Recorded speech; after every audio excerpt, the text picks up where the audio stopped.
gives me an enormous amount of pleasure to be here for the launch of this magnificent STEM Centre. And it represents a lovely move forward by the Bolton College under the dynamic leadership of our principal here. And I think it really does, or she needs, along with the staff, give them a nice round of applause for all they've done.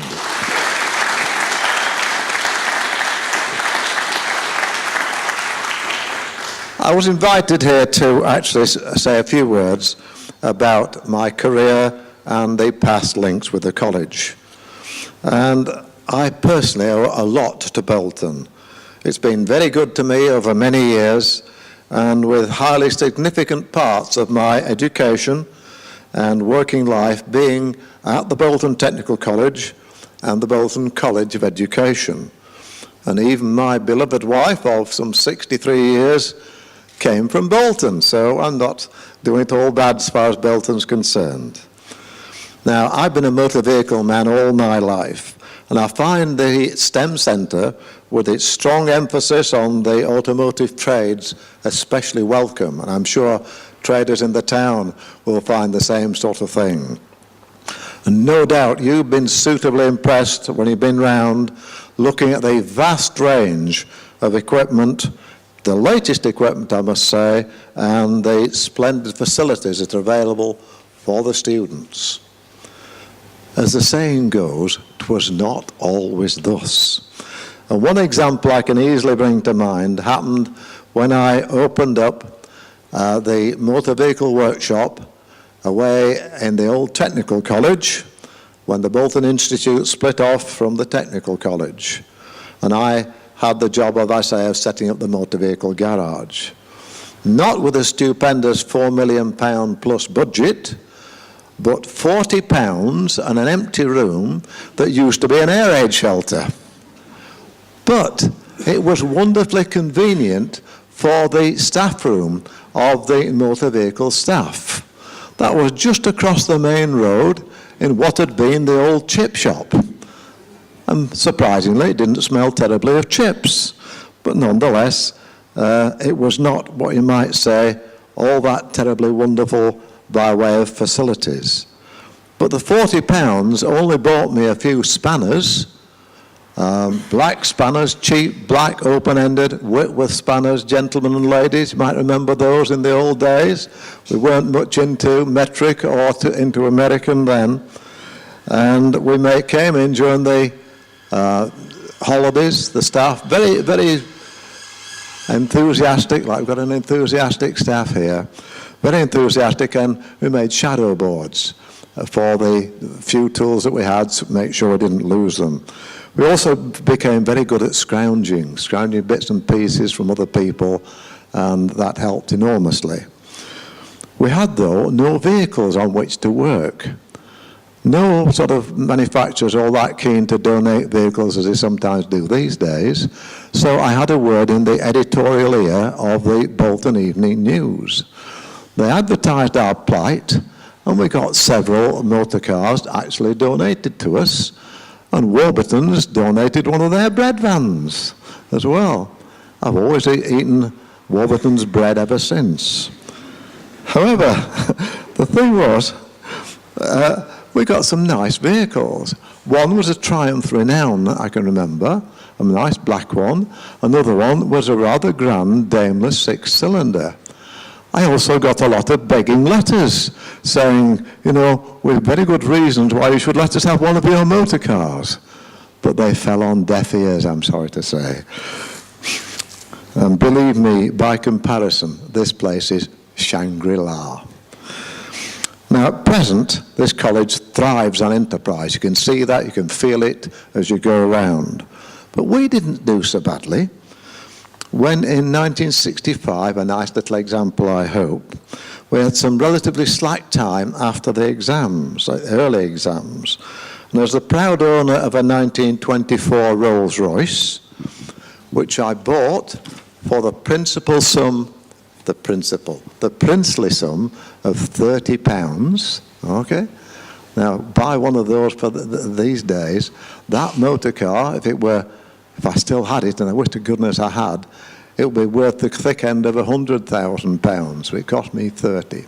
Anyway, I decided, because we had a lot of owner-drivers courses which were extremely popular, I'd run a Rolls-Royce owner-drivers maintenance course, the very first of its kind in the world. And it paid its way too as a point of interest, although there was a bit of antagonism by the council, but okay, it paid its way, so there we are. But it made a great big splash. As well as making the BBC TV news on the first night, there were more reporters there than there were students. And I had to organise a press conference. I shepherded them into a classroom and gave my very first totally impromptu press conference. And we got, eventually, newspaper cuttings from all over the world, as far away as New Zealand, America, and places like that. And the course led directly to the formation of the very first separate section of what is arguably the world's premier automobile club. That is, without saying, the Rolls-Royce Club, the Rolls-Royce Enthusiasts Club. And some 14 years later, I was actually elected their international chairman. And incidentally, the club intends to offer a unique prize for an appropriate student, which will further strengthen our strong relationships with education in Bolton. And just to demonstrate my abiding interest in Rolls-Royce, our 1934 Mulliner-bodied Sedanka de V, the Sedanka bit is where it's open above the driver, but that top slides forward if it should rain. Then we've got that here tonight.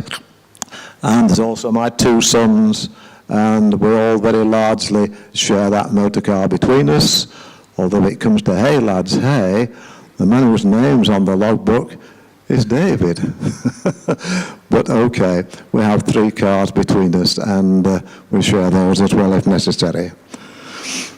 I might also mention that I'm currently heavily involved with a Rolls-Royce project at the university just across the road. And this college here also has very strong and valuable links with the university, and talking to several students tonight, they were really very keen on that link indeed, I must say. On the career side of things, won't keep you long now, folks. Following my time at the Tech as a student, and a lot of it, by the way, 3 nights a week after 9.5 hours a day in the garage, I became service manager, and then for the rather grand sum of around £460 a year, okay, I became a teacher on the lowest rung of technical education. But I enjoyed it, I must say. Eventually I moved on to teach teachers of automobile engineering subjects at the Bolton Teacher Training College, and with encouragement from the college, I managed to write and or edit quite a good few books. All non-exciting, but motor vehicle stuff. And they sold very well, if I may say. And one series of workbooks has been in continuous publication for 43 years. And the most recent version, little plug this for all the staff here, okay, Motor Vehicle Maintenance and Repair Level 3, came out earlier this year, and it is endorsed by the IMI. I hope it will be very commonly used at this place from now on. I had another little hobby, again on the motor vehicle side. I'm very much a one-trick pony, I'm afraid. Then, for over 50 years, I wrote a motoring column, which in its heyday regularly appeared, in 32 weekly newspapers. It was a wonderful way of keeping abreast with information and technology. Well, that's more than sufficient about me.